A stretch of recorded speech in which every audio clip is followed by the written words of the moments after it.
All right, back again in our unit on expressions, equations, and functions.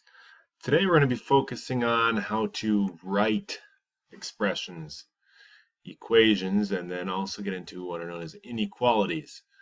We're going to be translating in the algebraic language into the English language, and then English back into algebra. So doing a little bit of translation work today as we uh, set the basis for getting ready for word problems and creating equations from that. So uh, let's take a look at that so far here. So as I mentioned before, lots of different languages out there. You're taking German right now, Die fette Katze geht schnell means the same thing as the fat cat walks fast in English. If you're a Spanish person, you've learned that el gato gordo camina rápidamente means the same thing. So different languages, they all look different. There's some similarities there, but they have different meanings or different ways that they are brought about in the different languages. Same in math. We take this expression and we put that to words, and it looks different in words than it does here with the numbers. So it'll pay great dividends if we can be able to translate between the two. So many different phrases, key things to look for here. So with the main operations, addition, subtraction, multiplication, and division, there are some key words to look for. So when you hear the word sum, plus, total, more than, increased by, we know we're adding. So in this example, the sum of 2 and a number x, sum means adding. What are we adding? So that addition symbol will go between the 2 and the x, 2 plus x. A number n plus 7. So n plus 7. When you hear the terms difference, less than, minus, decrease by, those all stand for subtraction. So difference of, what are we subtracting? A number n and 6. So those are two things that we are subtracting. And it's important to know the order. We'll talk about that a little bit later. Subtraction and division are important there. Number y minus 5. So y minus 5 is how we would write that expression. Okay. Multiplication, their keywords are times, product, multiplied by, or just of. So 12 times a number y. You can write that 12 times y. And 1/3 of a number x. Of implies multiplication. So 1/3 of x. And finally, division's key phrases are quotient and divided by or divided into. So quotient of means we are dividing. What are we dividing? K and 2. So K divided by 2. Okay. Now, as I mentioned before, order is important. So when we subtract and divide, because those are not commutative, whereas addition and multiplication, those are commutative. Okay. So when I say the difference of n and 6, we're going to write n minus 6. Difference means subtracting, not 6 minus n, because difference of between n and 6. Okay, the n is first, so we'll write it first in that way. Quotient of, quotient means we're dividing. What are we dividing? K and 2. So we write that k divided by 2 and not 2 divided by k. Oops. So keep that in mind with addition or subtraction and division. Order is important. Okay, now let's do some practice. You may want to try these on your own, pause the video, and see what you get. Okay, so the first example, 6 less than the quantity 8 times the number c. So we're taking 6 less than. Less, that key word means we are subtracting. Okay, we are going less than the quantity. that means this quantity has to come first. So 8 times C, and we're going 6 less than that, so we're subtracting 6. Okay. Second one, 2 times. Times is multiplying the sum of number x and 5. Well, sum means we're adding. What are we adding? X and 5. So 2 times sum of, so we have to multiply by whatever the sum is. So we're going to put that in parentheses because we need to double the sum. We're not doubling x. So x plus 5. So anytime we see sum of or difference of, we want to put that in by itself in parentheses. So difference of 17 and the cube of a number n.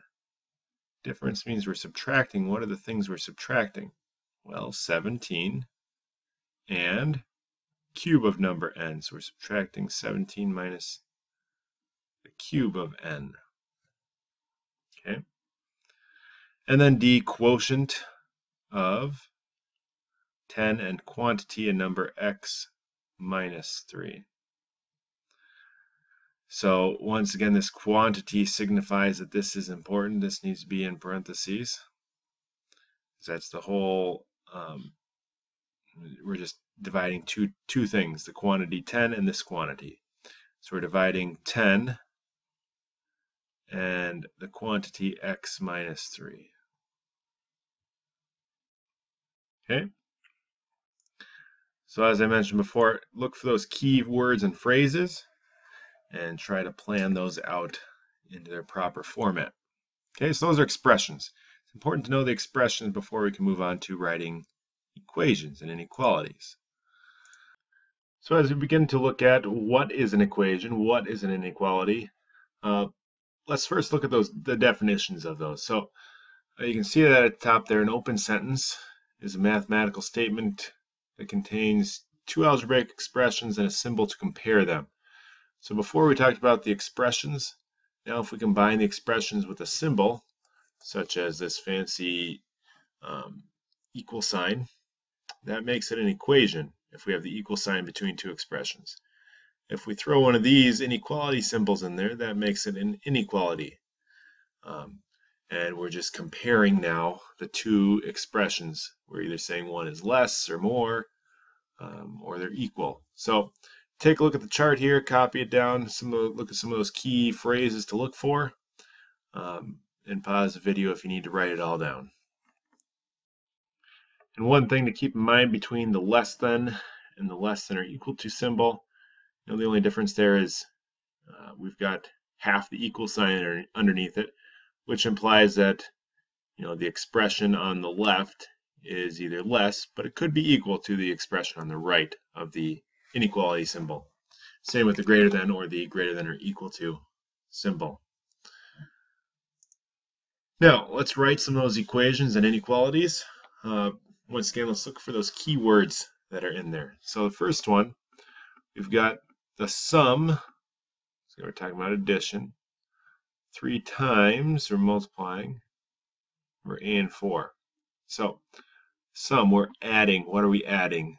3 times the number a and 4.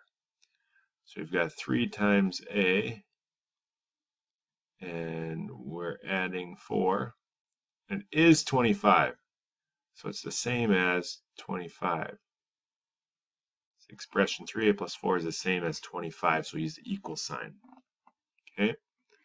Number 2, quotient of. It means we're dividing. What are we dividing? X and 4. So when I divide x and 4, I compare that to this expression 10. Quotient of x and 4 is fewer than 10, so it has to be less than 10. But it can't be equal to 10 because it would be the same. It would no longer be fewer, so we'll use the less than symbol. All right, let's take a look at number 3. Number y is no less than 5, and it's no more than 13. So here's kind of a unique situation. We're going to get what's known as a compound inequality. So let's take a look at the first statement. A number y is no less than 5. Well, that no less than means, well, it could be equal to 5, but y is no less than that, so it has to be also greater. So y is greater or equal to 5 and no more than 13. What's no more? So y. Y is no more than 13. So and y is also no more than 13. So if we compare it to 13, can't be more than it. Could be equal, but it's can't be any higher, so it could be less. So y is less than or equal to 13. So we've got these two inequalities here.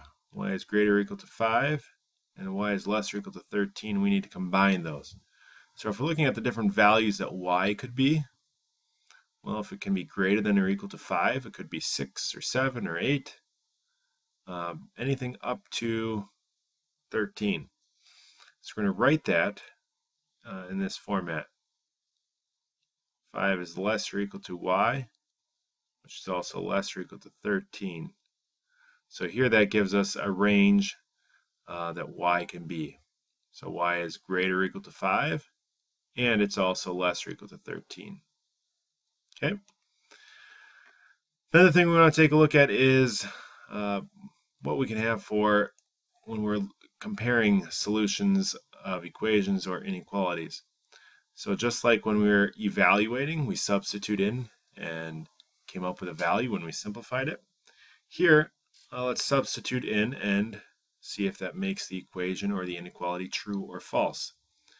So if we have this equation, x plus 9 equals 17, if we want to see if 8 is a solution, let's plug it in. 8 plus 9 says that equals 17. Is that true? Last I checked, 8 plus 9 was 17. So yes, 8 would be a solution there. Number 2, 9 plus 4 times y equals 17. We want to see if 1 is a solution for y. So 9 plus 4 times y, 4 times 1 is 4. That needs to be equal to 17. Well, 9 plus 4 is 13. And last I checked, 13 was not the same as 17. So 1 would not be a solution. Okay, let's try the inequality here. 2 plus 3 times x is less or equal to 8. We want to see if this 2 here is a solution for x. So let's plug it in for x. 2 plus 3 times 2, 3 times 2 is 6, less or equal to 8.